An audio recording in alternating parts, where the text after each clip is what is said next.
Hey guys, this is Coach Joy and Coach Beast from CrossFit ECF. We're week 2 of the Open, 14-2. What we got, Beast?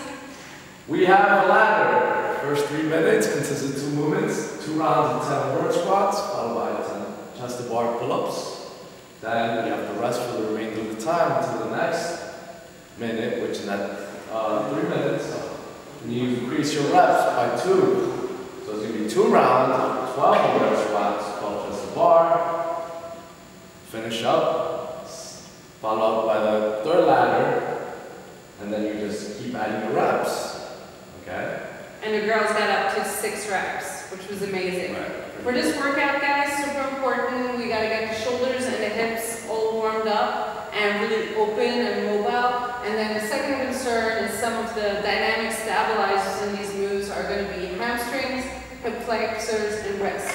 So like last week, we're going to present some of the moves that are going to help you for best performance for 14-2. Let's do it. So for our first move, we're going to open the shoulders. A couple tools you're going to need for this warm-up are PVC pipe. Better than a PVC pipe is actually a yoga strap, and we're going to show you how to use it. If you don't have a yoga strap, you're going to use one of the straps that are used for the rings. So each of your gyms should have that, but I highly recommend investing in the yoga strap. And then finally, we're going to need a box, and we're going to need 2 purple bands. So purple would be better. If you only have a higher resistance like green, it might be a little much. So get yourself 2 purple bands.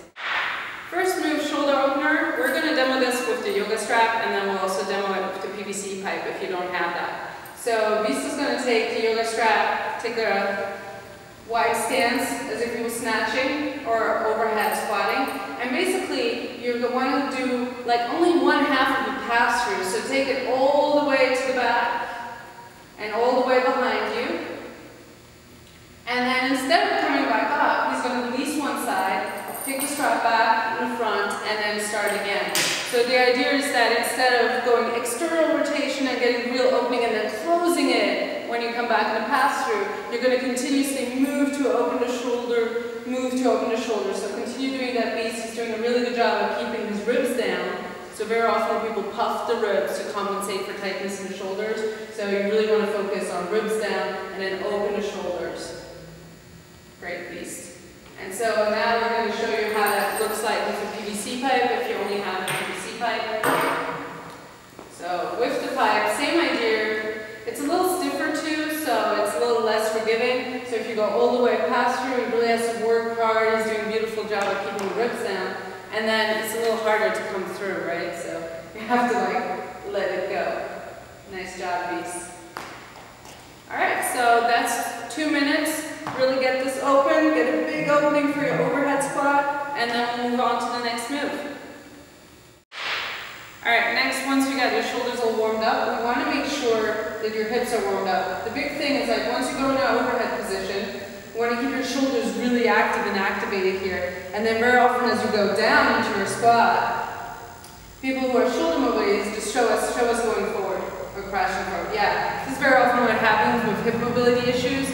And then you really want to focus on like moving up, opening your shoulders, and there we go. Very nice. And then come back up. So we're going to move on to warming up those hips.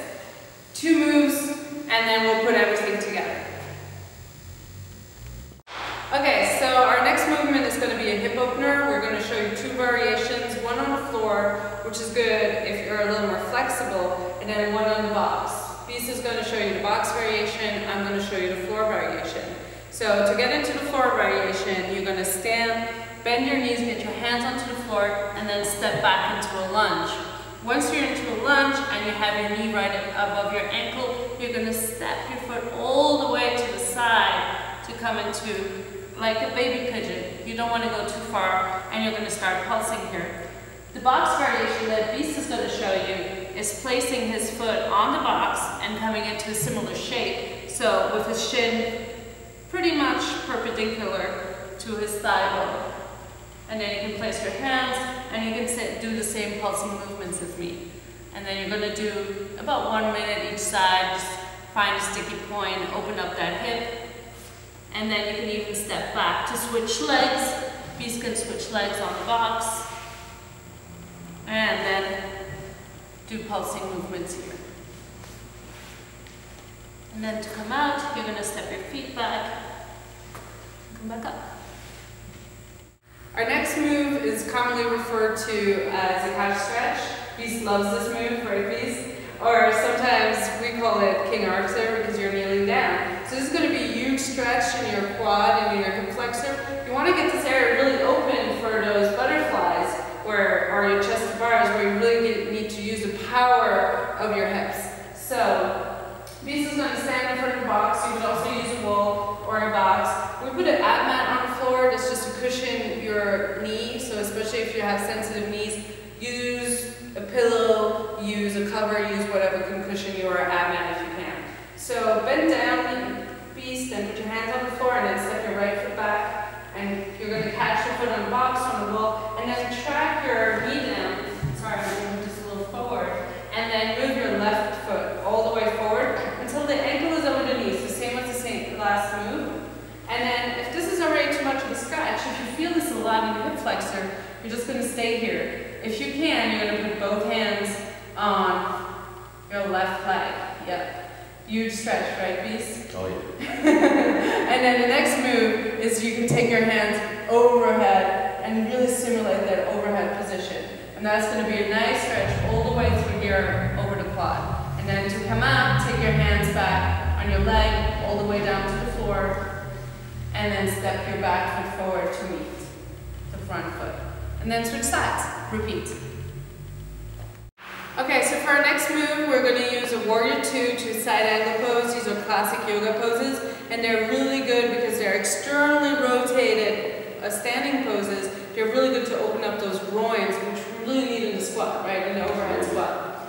So Beast is going to stand with a large stance, so feet apart. Stand really nice and wide, points those toes forward, and you want to have your feet all the way parallel to the edge, and then pick up that right leg, the right ankle, and turn that leg all the way out. So you're actually rotating the whole leg into that hip socket, and then bend the front leg, turn the left toes in a little bit.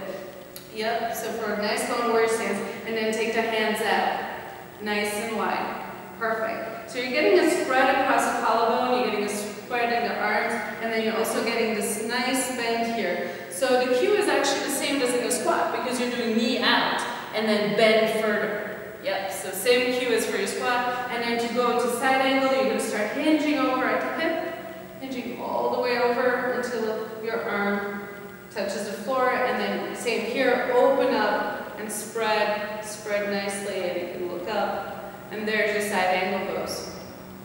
2 breaths here, and then come back up. Warrior 2. And then parallel your feet to the front, and then repeat on the other side, and then back. Okay, so for our next move, we're going to do another hip opener. For this one, you're going to need the rack, you're going to need 2 purple bands, and you're going to need a box.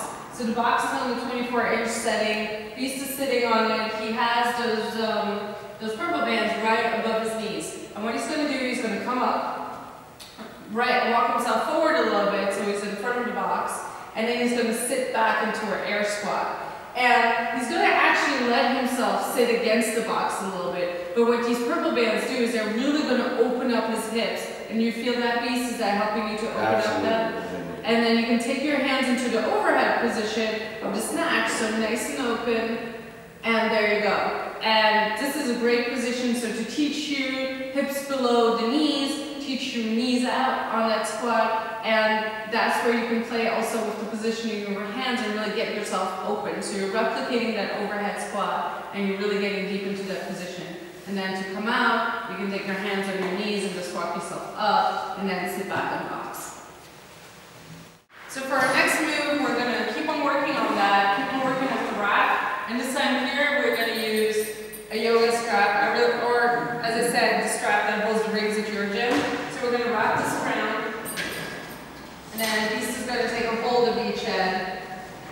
And really what we want to work on is, what we see a lot is people have trouble keeping their torso upright, so in the squat they're fully forward, right, Beast? So we want to keep on working on that opening of the chest. So with holding both hands with strap, you can take your hands overhead, and now you can squat down.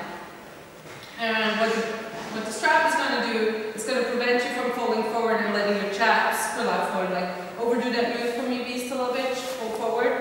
So it's not really going to allow you to do this as long as you keep your hips down and as long as you take your butt below your knees. And there you go. So you're going to hold this. It's going to help you open the shoulders. It's a good shoulder opener, so the shoulders are really working. You can work the external rotation of your arms here as well by pointing the inside of your elbows up towards the sky. So really externally rotate, shrug your shoulders up, activate your shoulders. And then to come out, you just get up and then walk yourself back out.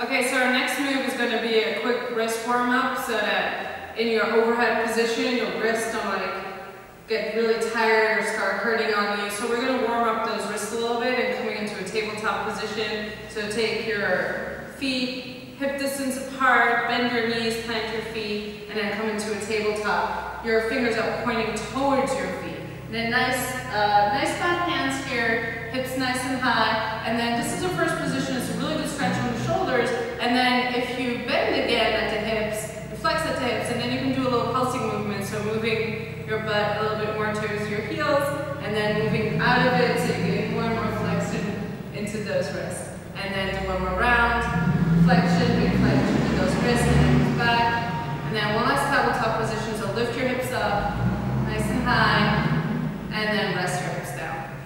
Very nice. How's your wrist? Does that feel like you got a little bit more flexion? Great. So now we're ready to go. We've done all of our different movements. We've done a lot of shoulder opening, hips, we did the quads, and we're ready to go.